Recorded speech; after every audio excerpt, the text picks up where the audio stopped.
जय हिंद दोस्तों। आज हम सामान्य अध्ययन के कुछ महत्वपूर्ण प्रश्नों को लेकर आए हैं जो आपकी आगामी परीक्षा UP police, UP PET, railway, SSC GD या अन्य सभी परीक्षाओं के लिए अति महत्वपूर्ण होंगे। चलिए तो हम स्टार्ट करते हैं। हमारा पहला क्वेश्चन है, ब्रह्मांड का वैज्ञानिक अध्ययन किसके अंतर्गत किया जाता है? तो आपको बताना है कि ब्रह्मांड का वैज्ञानिक अध्ययन किसके अंतर्गत किया जाता है। तो इसके ऑप्शन है कॉस्मोलॉजी, एंटोमोलॉजी, डेंड्रोलॉजी या पेनोलॉजी। तो इसका राइट आंसर होगा कॉस्मोलॉजी। ब्रह्मांड का वैज्ञानिक अध्ययन कॉस्मोलॉजी के अंतर्गत किया जाता है। तो इसका राइट आंसर ऑप्शन ए होगा। हमारा अगला क्वेश्चन है, लाफिंग गैस के नाम से जाना जाता है। तो आपको बताना है कि लाफिंग गैस के नाम से किस गैस को जाना जाता है। तो इसका ऑप्शन है phosgene gas, nitrous oxide, chlorine gas या लाल फास्फोरस। तो इसका राइट आंसर होगा नाइट्रस ऑक्साइड। नाइट्रस ऑक्साइड को लाफिंग गैस के नाम से जाना जाता है। तो इसका राइट आंसर ऑप्शन बी होगा। दोस्तों, यदि बात करें फास्जीन गैस की, तो फास्जीन गैस का प्रयोग समुद्री यात्रा के दौरान प्रयोग किया जाता है। क्लोरीन गैस फूलों का रंग उड़ा देती है। लाल फास्फोरस का प्रयोग दिया सलाई में किया जाता है। हमारा अगला क्वेश्चन है, आधुनिक खगोल शास्त्र का जनक किसे कहा जाता है? तो आपको बताना है कि आधुनिक खगोल शास्त्र का जनक किसे कहा जाता है। तो इसके ऑप्शन है कोपरनिकस, केपलर, हम्बोल्ट, टॉलमी। तो इसका राइट आंसर होगा कोपरनिकस। कोपरनिकस को आधुनिक खगोल शास्त्र का जनक कहा जाता है। तो इसका राइट आंसर ऑप्शन ए होगा। हमारा अगला क्वेश्चन है, गहरी समुद्री घास में पाया जाता है। तो आपको बताना है कि गहरी समुद्री घास में क्या पाया जाता है। इसके ऑप्शन है क्लोरीन, ब्रोमीन, आयोडीन या इनमें से कोई नहीं। तो इसका राइट आंसर होगा आयोडीन। गहरी समुद्री घास में आयोडीन पाया जाता है। तो इसका राइट आंसर ऑप्शन सी होगा।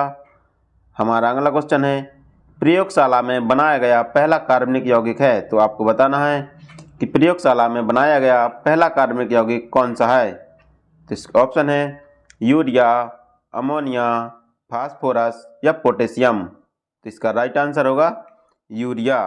प्रयोगशाला में बनाया गया पहला कार्बनिक यौगिक यूरिया था। तो इसका राइट आंसर ऑप्शन ए होगा। हमारा अगला क्वेश्चन है, वास्तुतः ब्रह्मांड फैलता जा रहा, इसका प्रतिपादन किसके द्वारा किया गया? तो आपको बताना है कि वास्तुतः ब्रह्मांड फैलता जा रहा है, इसका प्रतिपादन किसके द्वारा किया गया। ऑप्शन है कोपरनिकस, केपलर, हम्बोल्ट या एडविन हब्बल। तो इसका राइट आंसर होगा एडविन हब्बल। एडविन हब्बल के द्वारा सर्वप्रथम प्रतिपादित किया गया कि ब्रह्मांड वास्तव में फैलता जा रहा है। तो इसका राइट आंसर ऑप्शन डी होगा। हमारा अगला क्वेश्चन है, मानव शरीर की नाड़ियों व तंत्र का अध्ययन किया जाता है। तो आपको बताना है कि मानव शरीर की नाड़ियां व तंत्र का अध्ययन किसके अंतर्गत किया जाता है। इसके ऑप्शन है ऑर्निथोलॉजी, पोमोलॉजी, न्यूरोलॉजी या सिस्मोलॉजी। तो इसका राइट आंसर होगा न्यूरोलॉजी। न्यूरोलॉजी के अंतर्गत मानव शरीर की नाड़ियां व तंत्र का अध्ययन किया जाता है। तो इसका राइट आंसर ऑप्शन सी होगा। हमारा अगला क्वेश्चन है, एवरेस्ट शिखर पर पहुंचने वाली प्रथम भारतीय महिला कौन थी? तो आपको बताना है कि एवरेस्ट शिखर पर पहुंचने वाली प्रथम भारतीय महिला कौन थी। इसके ऑप्शन है कुमारी रीता फारिया, सुष्मिता सेन, बछेंद्र पाल या ए.बी. दोनों। तो इसका राइट आंसर होगा बछेंद्र पाल। बछेंद्र पाल एवरेस्ट शिखर पर पहुंचने वाली प्रथम भारतीय महिला थी। तो इसका राइट आंसर ऑप्शन सी होगा।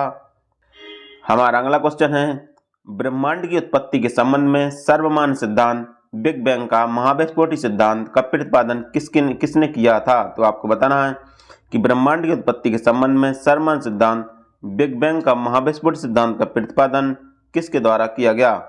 इसके ऑप्शन है एडविन हब्बल, टॉलमी, कोपरनिकस या जॉर्ज लेमेंत्यर। तो इसका राइट आंसर होगा जॉर्ज लेमेंत्यर। बिग बैंग का महाविस्फोटी सिद्धांत का प्रतिपादन जॉर्ज लेमेंत्यर के द्वारा किया गया था। तो इसका राइट आंसर ऑप्शन डी होगा। हमारा अगला क्वेश्चन है, नोबेल पुरस्कार प्राप्त करने वाला प्रथम भारतीय। तो आपको बताना है कि नोबेल पुरस्कार प्राप्त करने वाला प्रथम भारतीय कौन था। इसके ऑप्शन है डॉक्टर एस राधाकृष्णन, रविन्द्रनाथ टैगोर, वरिंद्र कुमार घोष या इनमें से कोई नहीं? तो इसका राइट आंसर होगा रविन्द्रनाथ टैगोर। नोबेल पुरस्कार प्राप्त करने वाला प्रथम भारतीय रविन्द्रनाथ टैगोर थे। तो इसका राइट आंसर ऑप्शन बी होगा। हमारा अगला क्वेश्चन है, मुगल सम्राट अकबर का संरक्षक कौन था? तो आपको बताना है कि मुगल सम्राट अकबर का संरक्षक कौन था। ऑप्शन है अब्दुल रहीम, बैरम खान, बीरबल या तानसेन। तो इसका राइट आंसर होगा बैरम खान। अकबर का संरक्षक बैरम खान थे। तो इसका राइट आंसर ऑप्शन बी होगा। बैरम खान को ही खानी बाबा के नाम से जाना जाता था। खानी बाबा के नाम से जाना जाता था। हमारा अगला क्वेश्चन है, अकबर द्वारा दीन-ए-इलाही धर्म की स्थापना कब की गई? तो आपको बताना है कि अकबर द्वारा दीन-ए-इलाही धर्म की स्थापना कब की गई थी। तो इसके ऑप्शन है 1582, 1583, 1562 या 1564। तो इसका राइट आंसर होगा 1582 ईस्वी में। अकबर द्वारा दीन-ए-इलाही धर्म की स्थापना 1582 ईस्वी में की गई थी। तो इसका राइट आंसर ऑप्शन ए होगा। अब बात करते हैं 1583 की। तो 1583 ईस्वी में अकबर द्वारा इलाही संवत की शुरुआत की गई थी। इलाही संवत की शुरुआत अकबर के द्वारा 1583 ईस्वी में की गई थी। 1562 में अकबर द्वारा दास प्रथा को समाप्त किया गया था। दास प्रथा को समाप्त अकबर द्वारा 1562 में किया गया था।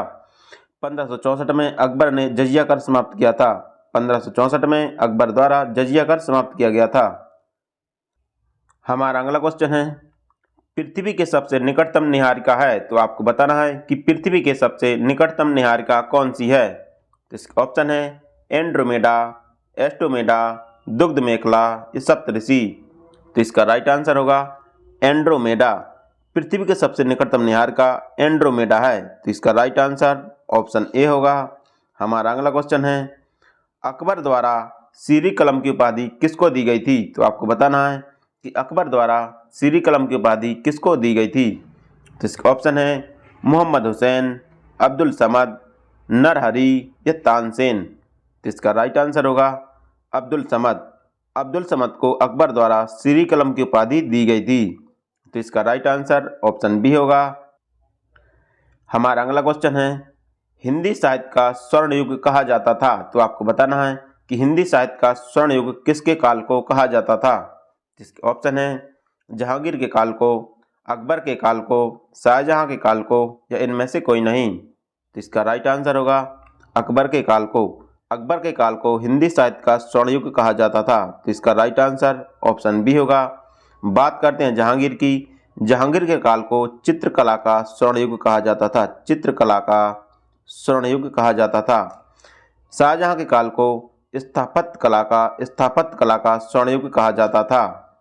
हमारा अगला क्वेश्चन है, हमारी मंदाकिनी कि प्रति वर्ष कितने तारों का निर्माण करती है। तो आपको बताना है कि हमारी मंदाकिनी प्रति वर्ष कितने तारों का निर्माण करती है। तो इसके ऑप्शन है 20 तारा, 10 तारा, 30 तारा या 40 तारा।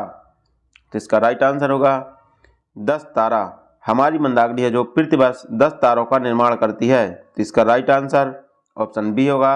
हमारा अगला क्वेश्चन है, किस मुगल सम्राट की सेना में सर्वाधिक हिंदू सेनापति थे। तो आपको बताना है कि किस मुगल सम्राट की सेना में सर्वाधिक हिंदू सेनापति थे। तो इसके ऑप्शन है जहांगीर, औरंगजेब, अकबर या शाहजहां। तो इसका राइट आंसर होगा औरंगजेब।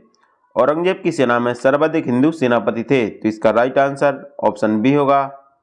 औरंगजेब को ही जिंदा पीर के नाम से जाना जाता था। जिंदा पीर के नाम से जाना जाता था।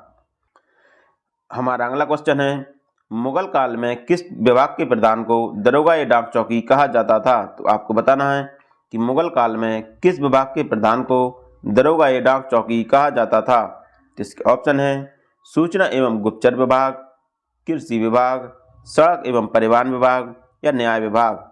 तो इसका राइट आंसर होगा सूचना एवं गुप्तचर विभाग के प्रधान को दरोगा या डाक चौकी कहा जाता था। तो इसका राइट आंसर ऑप्शन ए होगा। हमारा अगला क्वेश्चन है, मुगल शासन प्रणाली में विजारत कहा जाता था। तो आपको बताना है कि मुगल शासन प्रणाली में विजारत किसको कहा जाता था या विजारत के नाम से जाना जाता था। तो इसका ऑप्शन है न्यायाधीश को, मंत्रिपरिषद को, राज्य को या सेना की एक टुकड़ी। तो इसका राइट आंसर होगा मंत्रिपरिषद को। मुगल शासन प्रणाली में वजारत मंत्रिपरिषद को कहा जाता था। तो इसका राइट आंसर ऑप्शन बी होगा। हमारा अगला क्वेश्चन है मुगलकालीन अर्थव्यवस्था का आधार डॉट डॉट का रुपया था। तो आपको बताना है कि मुगलकालीन अर्थव्यवस्था का आधार किसका रुपया था। तो इसका ऑप्शन है सोना, चांदी, तांबा या पीतल। तो इसका राइट आंसर होगा चांदी। मुगलकालीन अर्थव्यवस्था का आधार चांदी का रुपया था। तो इसका राइट आंसर ऑप्शन बी होगा। दोस्तों, यदि आपको ये सेशन अच्छा लगा हो तो हमारे चैनल को लाइक करें, सब्सक्राइब करें और शेयर जरूर करें। धन्यवाद।